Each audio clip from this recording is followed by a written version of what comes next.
So Dr. Perry, you're here at KHS as one of our fellows working on church discipline and local law in Kentucky. It's a book project you're working on, and can you tell us a little bit about that project? Sure. So I look at the practice of church discipline from 1780 to roughly 1845, specifically with Baptist churches. And church discipline was basically neighbors and church members bringing their disputes to the church for settlement rather than going to local courts.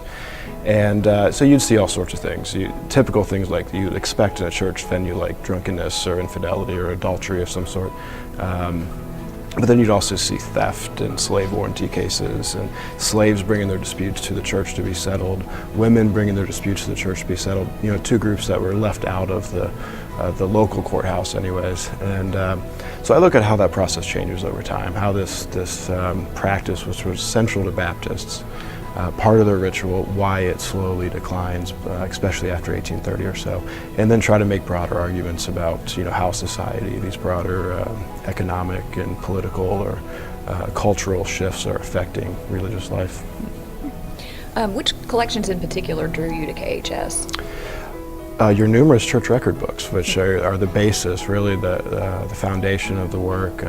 Especially the ones like Bryant's Station Baptist Church. I try to find those books that have consistent records from 1780 up through the Civil War, really, and they're hard to find, and you guys have numerous ones of those.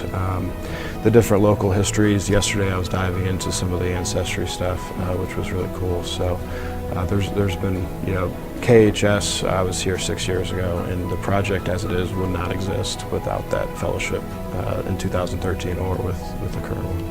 So what can modern audiences really draw from this work and this project?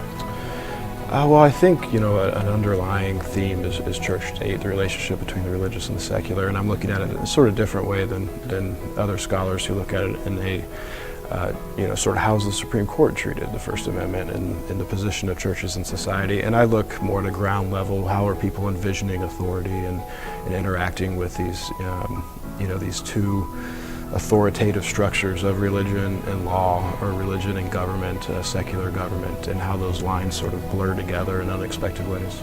Well, thanks for your time. We're really appreciative of you being here. Oh, absolutely. Thank you. Thanks. If history is important to you, please like our videos, subscribe to our YouTube channel, and share with your family and friends.